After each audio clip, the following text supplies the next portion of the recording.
It was meant to be a routine flight, just a quick 2-hour journey from New York to Boston. A simple trip, one of many that had been done 1,000 times before. But as soon as the passengers started boarding, something felt off. Caroline Adams, a tall woman with dark hair tied back neatly into a bun, stood by the entrance, greeting each passenger with a practiced smile.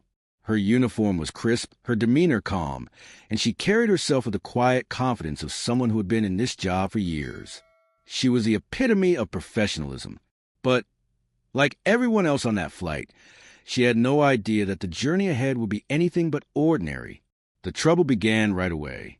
As a middle-aged couple passed her by, both dressed in expensive outfits that screamed wealth, the woman shot a look to her husband, leaning in with just enough volume to make sure Caroline could hear. "Can you believe they're letting anyone work these days?" she said, her voice dripping with disdain. Caroline's smile never faltered. Years of experience had taught her to let such comments slide. She simply nodded and directed them to their seats. But it didn't stop there. One by one, more passengers began to make snide remarks, their judgmental eyes following Caroline wherever she went. A man, clearly in a hurry, snapped at her to help her with his bag as he struggled to shove it into the overhead bin. "You've got one job," he muttered under his breath as she helped him. Each word, though soft, felt like a slap. Yet Caroline stood tall, ignoring the jeers, maintaining her professionalism, and never letting the tension show. But something in her began to stir, a quiet determination that this flight would be more than just a simple trip. Little did the passengers know this flight was a test, and they were the ones who would be tested. The tension on board grew palpable as the flight continued.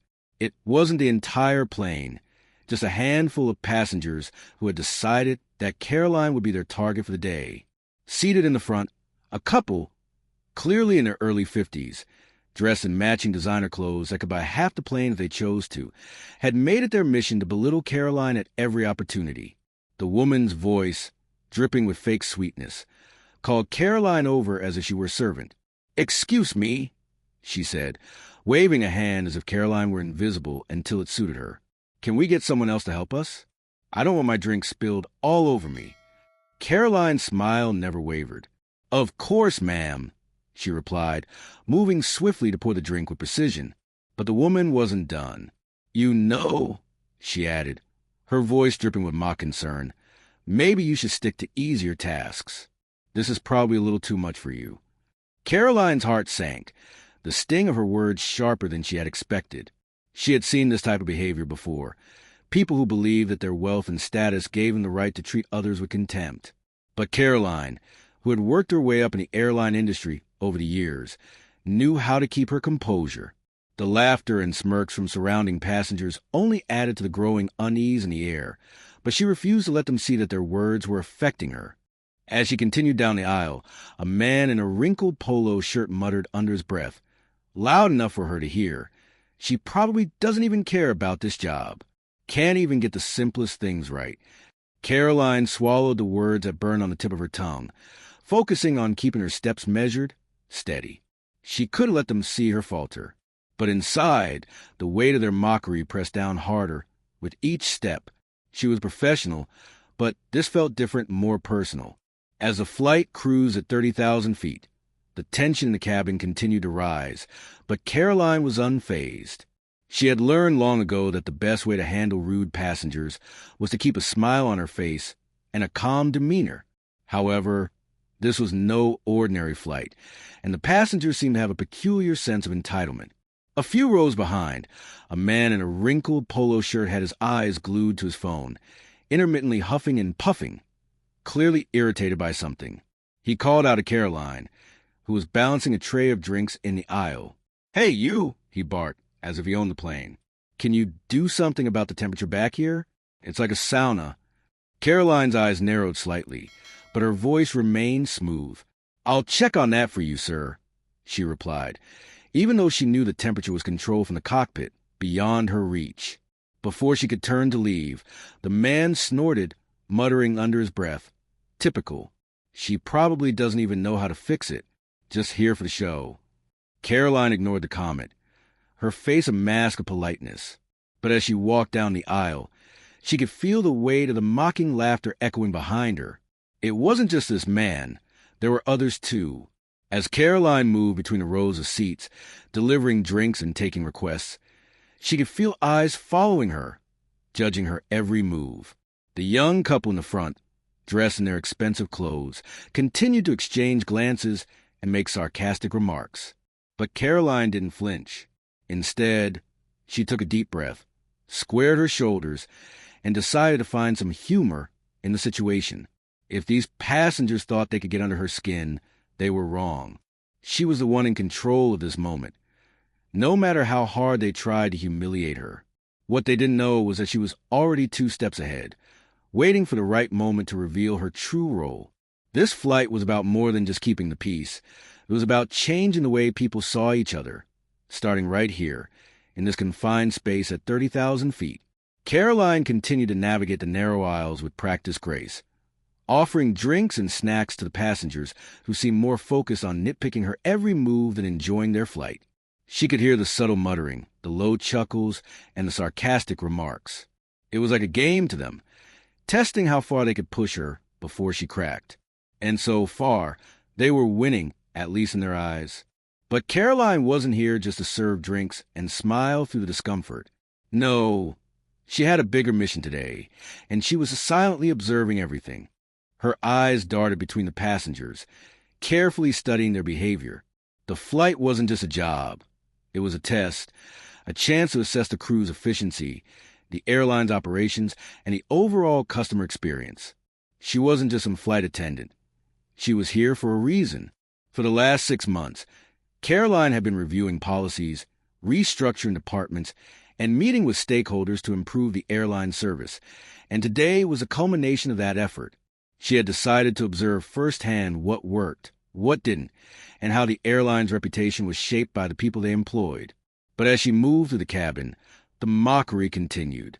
The couple in the front row was particularly vocal. The woman waved her empty glass in the air again, demanding, "Excuse me, this isn't what I asked for. I wanted a specific drink." Her tone dripped with impatience. Caroline's internal clock was ticking.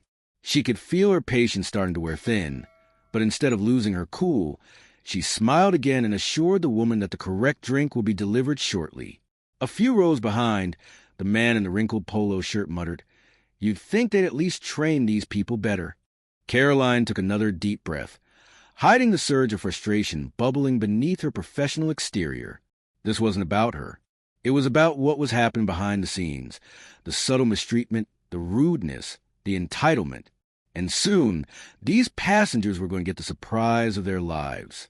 The flight was reaching cruising altitude, and the passengers had settled into their discomfort. Caroline continued to push through the rows, offering service with a smile, though her patience was starting to fray at the edges. The verbal barbs were becoming bolder, more frequent, and louder. A few of the passengers had stopped pretending not to notice the tension in the air, and now they were openly enjoying the spectacle of testing Caroline's limits. It was almost as if they had forgotten she was a person, someone with her own dignity, her own boundaries. The middle-aged couple in the front was still at it, now complaining that the drink they had ordered was too flat. The woman waved the glass in Caroline's face with dramatic flair. "How hard is it to get a simple drink right?" she scoffed, turning to her husband for support. Caroline's hand shook slightly as she steadied the drink tray, but her face remained calm, controlled. "I'm so sorry, ma'am," she said, her voice laced with sincerity that didn't match the tension building inside her. "I'll get you another one right away." But that wasn't enough for the woman, of course. She had to keep pushing. "Maybe they should have real professionals working here," she continued, her voice loud enough for those around her to hear. "This is pathetic."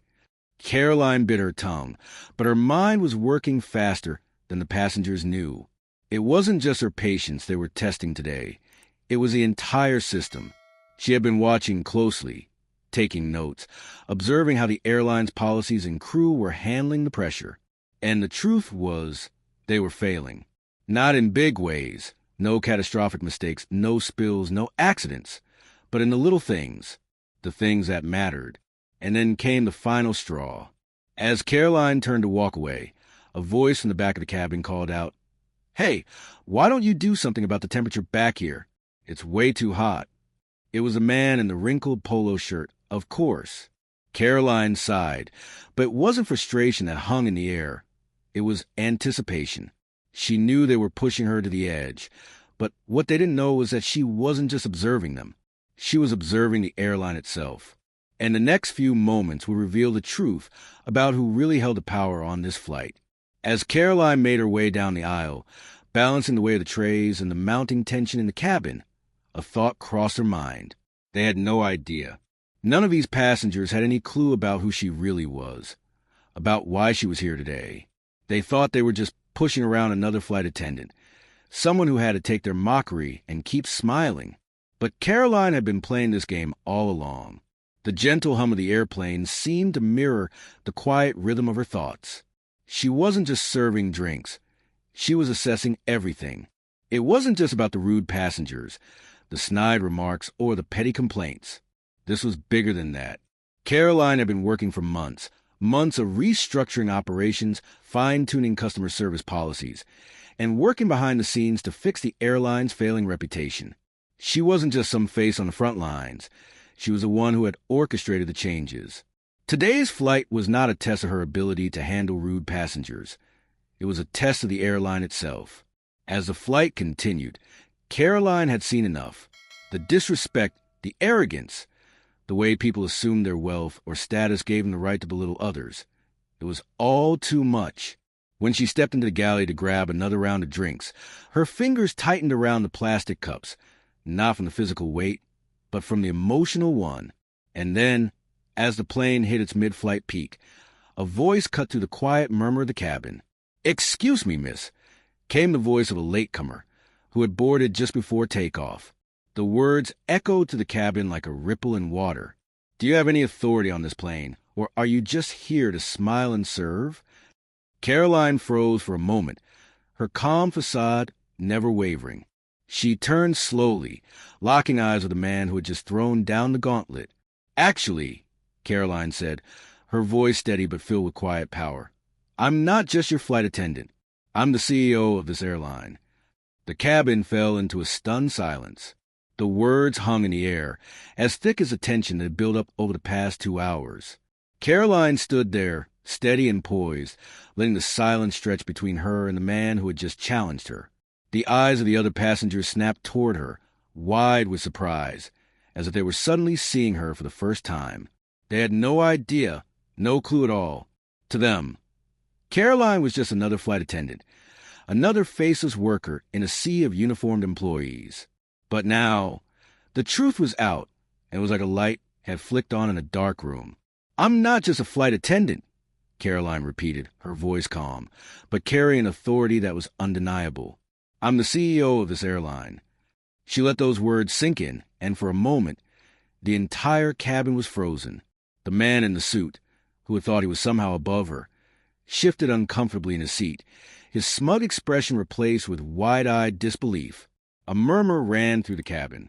Some passengers glanced at each other, exchanging unsure glances, while others looked straight at Caroline, waiting for what would come next. It was the moment she had been waiting for. It wasn't just about setting the record straight. It was about reminding them all that respect didn't come from job titles or uniforms. It came from treating others with decency. "I've been on this flight for one reason," Caroline continued, stepping forward with a newfound confidence that radiated throughout the cabin, "and that's to observe the operations of this airline firsthand. And trust me, I've seen a lot." Her gaze swept across the passengers, landing on the couple in the front who had been so eager to mock her. "What I've learned today," she said, her tone growing firmer, "is that respect costs nothing, but it's worth everything." The room was still. Caroline could feel her pulse steady, the adrenaline of the moment turning into a quiet, satisfied calm. The man in the suit stammered, trying to salvage his composure, but it was too late. The game had changed. The power had shifted. And for the first time, it wasn't in the hands of those who thought they were in control. It was in hers. As the cabin fell into an uneasy silence, Caroline took a step back, allowing her words to sink in. The passengers around her shifted uncomfortably in their seats, their once smug expressions replaced by wide-eyed realization. She had been watching them, observing their every move, their every word. They had tested her patience, poked fun at her professionalism, but now they understood just how wrong they were. And the man in the suit, who had so confidently challenged her authority, was now shrinking in his seat, unsure of how to recover from the blow. But Caroline wasn't done. She wasn't about to let this moment slip by without making her point. She squared her shoulders and continued, her voice calm yet unwavering. "What I've seen today," she said, "is not just a few rude passengers. It's a reflection of a larger issue, how we treat each other in this world, regardless of titles or uniforms." The couple in the front, who had started this whole chain of events with their snide remarks, were now looking at each other, guilt flashing across their faces. They had no idea that their behavior had been part of a larger test, one that would force them to confront their own arrogance. Caroline's gaze lingered on them for a moment before she turned to the rest of the cabin. "What we choose to say and do matters," she continued, "because respect isn't earned through power or wealth. It's earned through kindness, through dignity." The air in the cabin had shifted. The once tension-filled space now felt more like a classroom, where everyone, whether they liked it or not, had just learned a valuable lesson. Caroline wasn't just a flight attendant anymore. She was the embodiment of what it meant to be a leader, firm, graceful, and unwavering. The man in the suit finally cleared his throat, his voice now small and contrite. I didn't know," he mumbled. Caroline smiled, but it wasn't a smile of victory. It was a smile that said everything. "It's not about me. It's about what we all can do better." The silence that followed Caroline's words was thick, almost suffocating. The passengers, who had once felt so in control, were now rethinking their behavior. The couple in the front, whose earlier mockery had started this chain of events, sat in silence, their previous arrogance replaced by discomfort. Caroline didn't let the moment slip away. She stood tall, looking over the cabin, as if reminding them all that actions have consequences. She had made her point, but this wasn't about embarrassing anyone. It was about giving them a chance to reflect on how they treated others. "Respect," Caroline continued, her voice steady and clear, "doesn't come from the job someone does, or what they wear, or even the title they hold. It comes from how we choose to treat others in moments of discomfort, in moments when we think no one is watching." She let her words hang in the air, knowing that this flight, this small moment, could be the start of something bigger for everyone on board. The passengers shifted in their seats, some avoiding her gaze, while others were looking at her in a new light. The man in the suit, who had earlier mocked her authority, now seemed to shrink back into his chair, a little smaller, a little more humbled. "I didn't mean any offense," he muttered, his voice far more subdued than before. The apology wasn't for Caroline alone, but for the whole cabin. It was as if a ripple had gone through the plane, and suddenly, people were realizing that their own behavior had crossed a line they hadn't even noticed. Caroline nodded gently. "It's not about me, sir. It's about how we all can be better." Today was just a reminder that kindness doesn't depend on position or power. It depends on who we are, no matter where we are. The passengers sat quietly, the weight of the moment sinking in. They would leave this flight remembering one thing. Respect cost nothing, but its value was immeasurable. And as Caroline moved down the aisle one last time, she saw that even the most hardened faces were softening. This flight, though it started with discomfort, had ended with something far more important, a lesson in humanity. As the plane began its descent into Boston, the cabin was quieter than it had been all flight. The once bustling chatter had faded into soft murmurs, and there was a palpable shift in the atmosphere. The laughter and mocking whispers had disappeared, replaced by thoughtful glances and, in some cases, uncomfortable silence. Caroline could feel the weight of the moment, the realization dawning on everyone that this wasn't just a routine flight. It was an experience, one that would stay with them far beyond the confines of the airplane. When the seatbelt sign flickered on, signaling that the plane was nearing the airport, Caroline took a final look around the cabin. She had done her job, not just as a flight attendant, but as someone who believed in making a difference. And today, that difference wasn't just about smooth service or getting the drinks right. It was about changing the way people thought about respect, kindness, and how easy it is to make a positive impact. no matter where you are. As the passengers began to gather their things, one by one, a few approached Caroline. Some offered quiet apologies, their voices softer than when they had boarded. Others simply avoided eye contact, perhaps ashamed the way they had treated her earlier. But there was one woman, a young mother with a baby in her arms, who stopped before Caroline as she was about to exit. "You don't know how much this meant to me," the woman said, her voice filled with emotion. "Thank you. Thank you for standing up for people like me, and for yourself." Caroline smiled, her heart warmed by the sincerity in the woman's voice. "You're stronger than you realize," she replied gently, placing a hand on the mother's arm. "Don't ever forget that." As the last of the passengers disembarked, Caroline felt a sense of peace settle over her.